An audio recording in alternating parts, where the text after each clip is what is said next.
Após a morte do pai de família Clériston Pereira da Cunha, o Clezão, agora vemos o ex-presidente Bolsonaro também sendo vítima de negligência e tortura psicológica. Até quando a sociedade brasileira vai tolerar um sistema de justiça corrupto e criminoso? Este é o Visão Libertária, sua fonte de informações descentralizadas e distribuídas. Ajude a propagar as ideias de liberdade.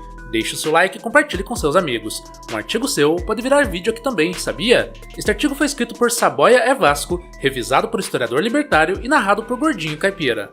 A notícia é publicada por vários jornais nesse início de janeiro, informando que Jair Bolsonaro sofreu um traumatismo craniano leve após um mal-estar em uma queda dentro da prisão da Polícia Federal. Não é apenas um boletim médico. O episódio, ainda que clinicamente classificado como de baixa gravidade, expõe de forma simbólica o estágio preocupante ao qual chegou a relação entre o sistema de justiça brasileiro e a política nacional. Trata-se de um retrato incômodo de um país em que o judiciário deixou de atuar como árbitro discreto para assumir um papel central, ativo e muitas vezes protagonista no jogo de poder, e a Polícia Federal se tornou seu instrumento de perseguição de adversários políticos. O ponto central é institucional. Em uma democracia madura, ninguém, absolutamente ninguém, pode ser tratado fora das garantias legais, independentemente do cargo, popularidade ou rejeição política. Quando esse princípio passa a ser relativizado, o problema deixa de ser do indivíduo e passa a ser do próprio Estado de Direito. Desde 2019, o ministro Alexandre de Moraes consolidou uma posição inédita na história recente do Supremo Tribunal Federal, acumulando funções de investigador, acusador e julgador em diferentes procedimentos. Moraes tornou-se uma das figuras mais poderosas da República,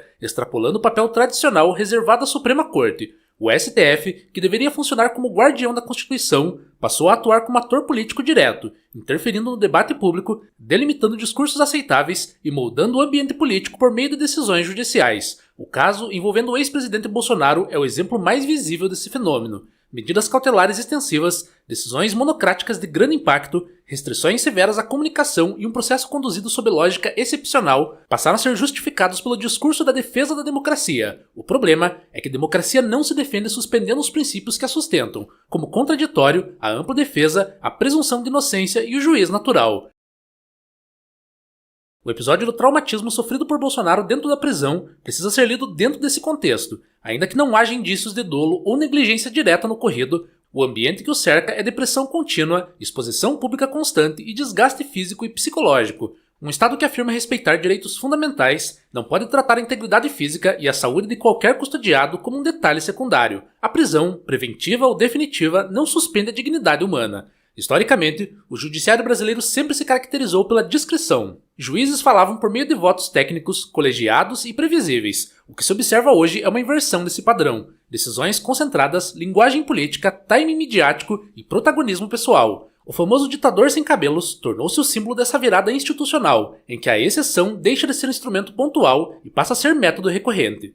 O argumento utilizado para sustentar esse modelo é sempre o mesmo. O país enfrentaria ameaças excepcionais e as instituições teriam sido atacadas por golpistas, exigindo assim respostas excepcionais. A história, no entanto, é implacável ao demonstrar que exceções são vícios difíceis de conter. Uma vez normalizadas, tornam-se regra, quando um magistrado passa a decidir o que pode ou não ser dito, quem pode ou não se manifestar e quais narrativas são aceitáveis, o judiciário abandona sua função de garantidor da Constituição e assume o papel de intérprete absoluto do bem e do mal político. Outro ponto sensível é a percepção de seletividade. Cresce na sociedade a sensação de que a lei pesa mais sobre uns do que sobre outros. O rigor extremo aplicado a Bolsonaro e a seus aliados contrasta com a leniência observada em relação a outras figuras políticas, inclusive com condenações em instâncias inferiores já confirmadas. Essa assimetria corrói a confiança pública e fortalece a ideia de que o Supremo deixou de ser um tribunal para se tornar um órgão político com preferências claras.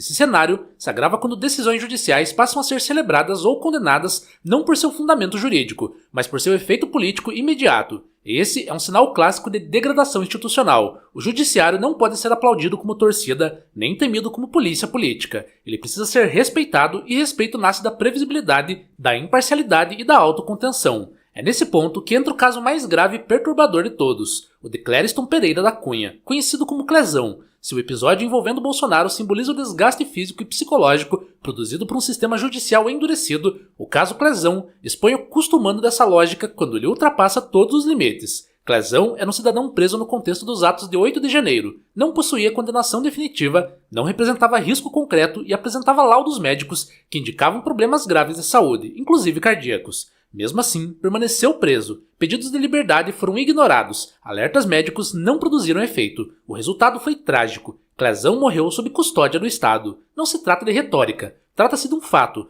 Um cidadão morreu antes de ser julgado. Não por sentença, não por condenação, mas por omissão institucional. Isso demonstra por completo o discurso de que medidas duras são apenas instrumentos técnicos e temporários, quando o judiciário fecha os olhos para a condição humana do réu, quando a prisão preventiva vira punição antecipada e quando a saúde do custodiado é tratada como inconveniente processual. Não estamos diante de justiça firme, estamos diante de justiça desumanizada. Ainda mais grave foi a reação institucional ao caso, praticamente nenhuma. Não houve revisão ampla de critérios, não houve autocrítica, não houve freio. O sistema seguiu operando como se nada tivesse acontecido. Isso revela um problema estrutural. A exceção foi normalizada. O caso Clezão expõe um padrão perigoso que se consolidou. Prisões prolongadas sem sentença definitiva, decisões concentradas em poucos ministros, baixa disposição para revisão e um discurso que justifica tudo em nome de um bem maior abstrato.